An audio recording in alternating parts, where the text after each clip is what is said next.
जय हिंद साथियों और हिंदुस्तान के सारे किसान भाइयों को राम राम। साथियों, आप सब जानते हैं कि 3 जो काले कानून नरेंद्र मोदी सरकार ने किसानों के खिलाफ बनाए, उनको कल राष्ट्रपति ने मंजूरी दे दी। देखिए, देश की सर्वोच्च जगह पर बैठा हुआ व्यक्ति भी इतना असंवेदनशील हो गया है कि पूरे हिंदुस्तान के अंदर किसान इसका विरोध कर रहे हैं। आम लोगों को यह समझ में आ रहा है कि किसानों के अधिकारों पे अत्याचार है। ठीक है, ये पता है कि किसानों को एमएसपी नहीं मिलेगा, ये भी पता है कि किसान इससे बर्बाद हो जाएगा, और इसके साथ ही ये भी पता है कि आवश्यक वस्तुओं का भंडारण उद्योगपति बड़ी बड़ी मात्रा में करेंगे और जिससे हिंदुस्तान का आम नागरिक के ऊपर लूट मच जाएगी, उसको लूटा जाएगा।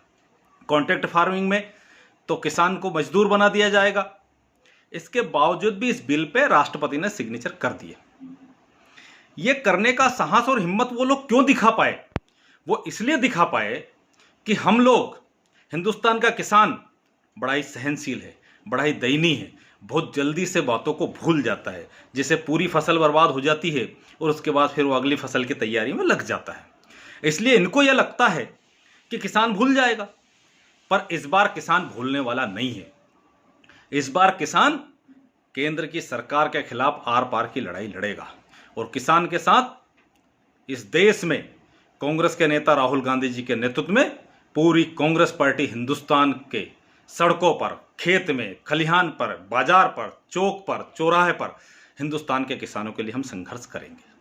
साथियों, एक बड़ी अजीब और बात है कि आपने देखा होगा, किसान बिल पास हो गया, और किसान बिल पास होने के बावजूद भी इस देश के अधिकांश गोदी मीडिया और भांड मीडिया के चैनलों ने हिंदुस्तान के किसानों की कोई खबर नहीं दिखाई। उनका साहस इतना कैसे हुआ? उनका साहस इसलिए हुआ कि उनके मालिक जो है, जो उसमें पैसा लगाते हैं, अंबानी जैसे लोग, और उनका पॉलिटिकल एजेंट नरेंद्र मोदी, वो ये चाहते हैं कि किसानों की बात लोगों के बीच में नहीं जाए, इसलिए वो उनका इतना साहस हो पा रहा है।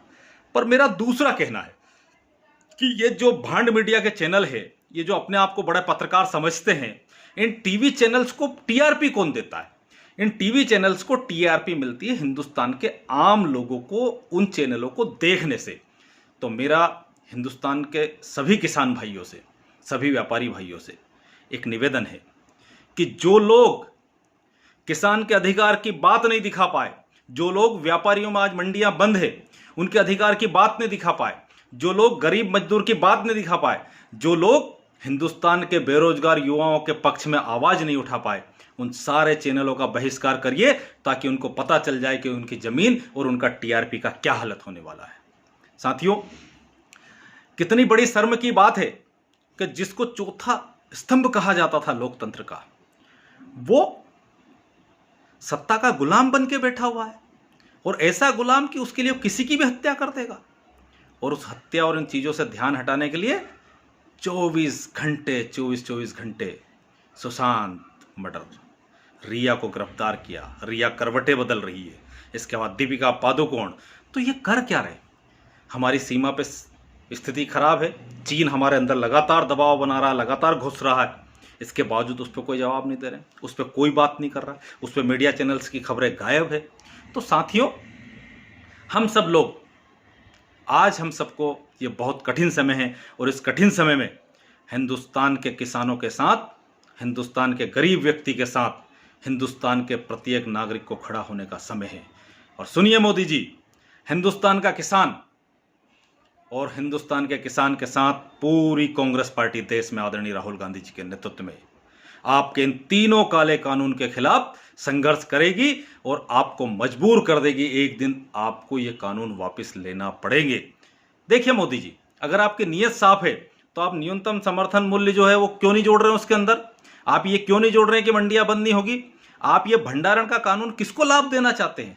ये बताइए कि आवश्यक वस्तुओं का जब सीजन के ऊपर कोई उद्योगपति भंडारण कर लेगा तो उसका लाभ आप किसको देना चाहते हैं? गरीबों को फिर महंगे भाव बेचेगा, उसका क्या होगा? और जो भारत के प्रथम प्रधानमंत्री और कांग्रेस पार्टी ने संविधान संशोधन करके हिंदुस्तान के किसानों को अपने जमीन का मालिक बनाया, आप कॉन्ट्रैक्ट फार्मिंग के माध्यम से पूरे हिंदुस्तान के किसानों को चंद उद्योगपति मित्रों का और आपके मित्रों का गुलाम बनाना चाहते हैं। आपको शर्म नहीं आती? अगर ऐसा ही कोई गरीब का बेटा होता है तो मुझे तो शर्म आती है आपके ऊपर। और मुझे तो इस बात पे भी शर्म आती है कि पूरे हिंदुस्तान में भारतीय जनता पार्टी और आरएसएस के कार्यकर्ता में से एक की आवाज भी इस बात के लिए नहीं उठी कि किसानों के साथ गलत हो रहा है, कि किसानों के साथ अत्याचार हो रहा है, बल्कि इनकी ही मंत्री ने इस्तीफा दे दिया। भाई 35 साल पुराना आपका साथी था, उसको तो अच्छा ही बुराई समझ में आ रही होगी कि इस बिल के अंदर क्या अच्छा कानून है, क्या बुरा कानून है। उसने क्यों इस्तीफा दिया? उसको तो प्रधानमंत्री नहीं बनना था। तो आप जिस तरीके से, जिस तानाशाही तरीके से, और मोदी जी सुनिए, आपने जितना 65 साल में कर्जा नहीं था देश पे, उतना कर्जा 5 साल में चढ़ा दिया। हिंदुस्तान में जिस कांग्रेस की आप बुराई करते थे, उसने डीजल पर 3 रुपए 46 पैसे टैक्स लिया था और आप 31 रुपए 83 पैसे ले रहे हो। उसने पेट्रोल पर 9 रुपए 20 पैसा टैक्स लिया था और आप 32 रुपए 98 पैसा टैक्स ले रहे हो। आपको शर्म नहीं आती? मुझे शर्म आती है कि मेरा देश का प्रधानमंत्री इतना गैर जिम्मेदार है और वो इतना तानाशाह हो गया कि गरीबों को, चाहे उसने नोटबंदी में गरीबों को बर्बाद कर दिया, जीएसटी ऐसा कानून ला दिया। कांग्रेस एक कानून लाना चाहती थी, एक कर लाना चाहती थी, आपने उसमें 6-6 स्लैब बना दिए। पूरे हिंदुस्तान का उद्योग जगत, छोटे छोटे सब बर्बाद हो गए। एक बात बताइए मोदी जी, आपकी सारी नीतियां अच्छी है, हम मानते हैं।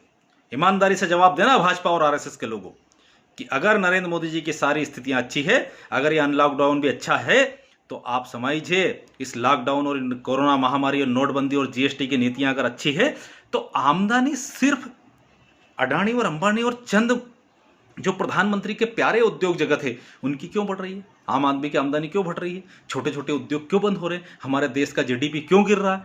इन सब बातों का आपको जवाब देना पड़ेगा। तो आइए हम इस सरकार के खिलाफ आवाज उठाते हैं और किसानों के सम्मान में पूरे देश में हम सब चौक चौराहे पे, चौपाल पर, बाजार में लोगों के साथ बात करके संघर्ष करेंगे और एक दिन इस तानाशाही सरकार को उखाड़ कर फेंकेंगे और ये बिल वापस लेने के लिए उसको मजबूर कर देंगे। क्योंकि इस देश में अन्नदाता रहेगा तो देश रहेगा और अन्नदाता के बिना देश नहीं बन सकता। इसलिए हम सब अन्नदाता के सम्मान में संघर्ष करेंगे। आइए, जय जवान, जय किसान, जय हिंद, जय जगत। धन्यवाद।